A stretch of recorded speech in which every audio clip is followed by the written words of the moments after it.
Hi. I know that was a little different opening, but that's because last week I asked if you could guess my favorite animal. So if you hadn't guessed, I wanted to give you a clue. So on the count of 3, tell me what you think it is.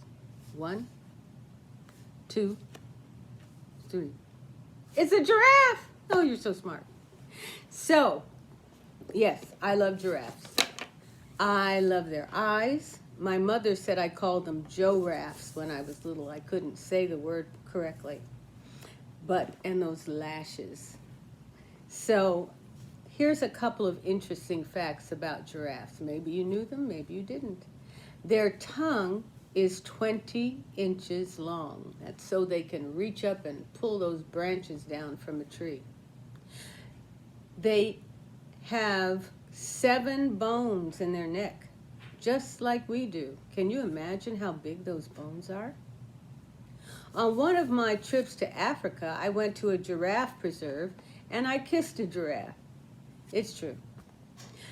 Actually, what you do is you put a feeding pellet between your teeth and the giraffe comes and takes it. So I have that picture for posterity. So the book I'm going to read is called Giraffe Problems. It's by Jory John and illustrated by Lane Smith.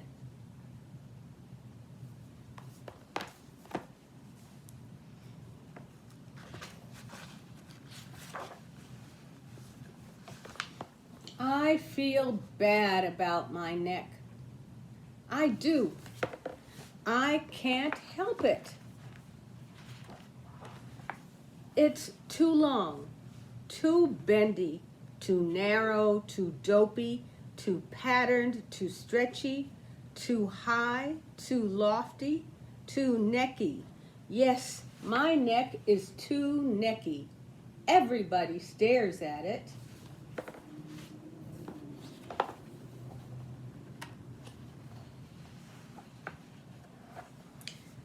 This guy, that guy, him, her, them, her again, whatever this is.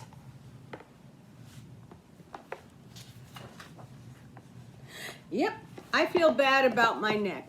I've tried dressing it up.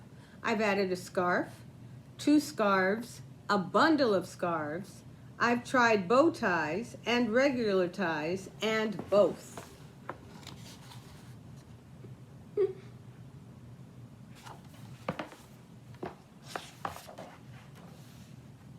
I've tried hiding it away. I've used shrubs. I've hung out in ditches. I've stood behind trees. I've spent time in the river. I like the river one.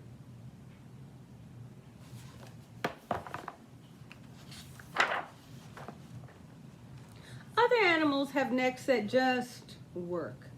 Take a gander at this giraffe's neck. Stripes always look good. So classic. Quit staring at me. Or gaze upon this elephant's neck. Strong and powerful, yet graceful. Stop talking about me.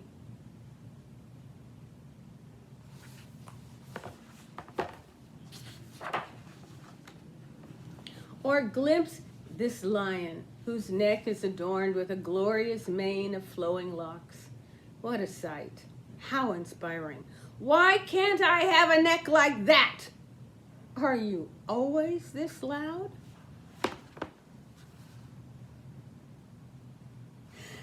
My mom always said I should be proud of my neck. She said other animals would love to have a neck like this. Yeah, right. No offense, Mom, but nobody wants this neck. It's a neck only a mother could love. It all makes me want to hide until the sun sets. Sheesh. Good evening. I bet the turtle was surprised, wasn't he? I've been admiring your neck from afar. Oh, how I wish my neck looked like yours. I get so much done in a day. Goodness, I can only imagine all the reaching and grabbing and looking around I'd do. I'd accomplish many of my goals for sure. Meanwhile, I'm saddled with this little excuse for a neck. Here, watch me try to stretch it out. Ugh. See, that's about as far as it goes. Pathetic. Basically, I'm neckless. Sigh.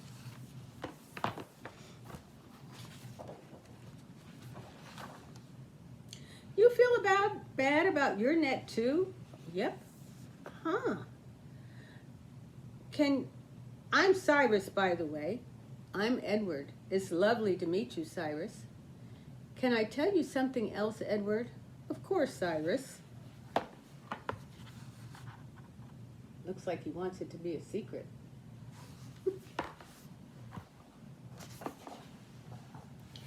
There is a hill in the distance, which you can surely see from your great vantage. I've stood on that very hill for 7 straight days now, staring skyward, watching as a single piece of fruit, a lone banana, slowly changed from green to yellow, ripening. I've endured windy nights and unseasonably brisk mornings with very little sleep as I waited and waited, hoping against hope that the fruit would drop before me so I could sample its sweetness and nourish myself in the process. Yet, day after day, I felt like such a fool as I stretched my neck toward those greedy branches, only to be limited by my own physical shortcomings.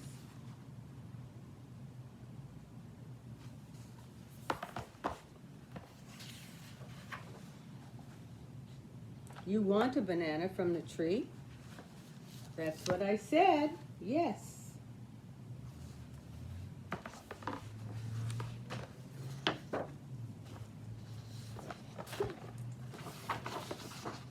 Plunk.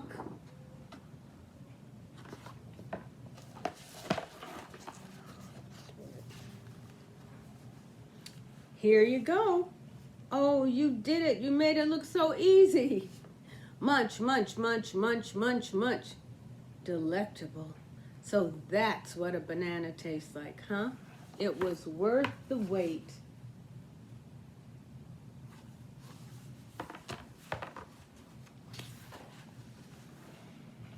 Edward, face it. Your neck is impressive. It allows you to do amazing things.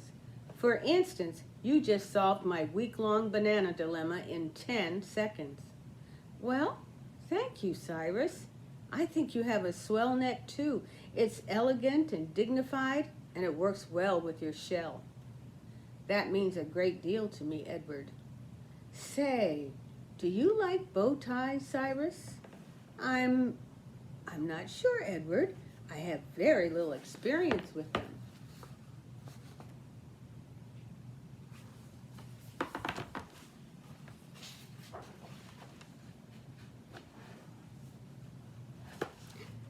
You look wonderful, Cyrus, as do you, Edward.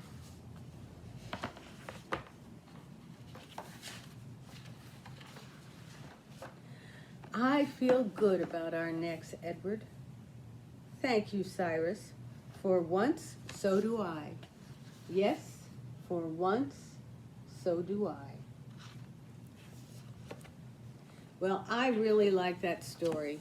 And what it says to me is that we may all have things that are a little different than other people, but that doesn't make it wrong. And whatever you have that's special about you, you can use to help someone else. And that is a great way to make new friends. So next week, I am planning on talking about my daughter, Jennifer. These are just stories of little things that she did as a child that I just love when I think about.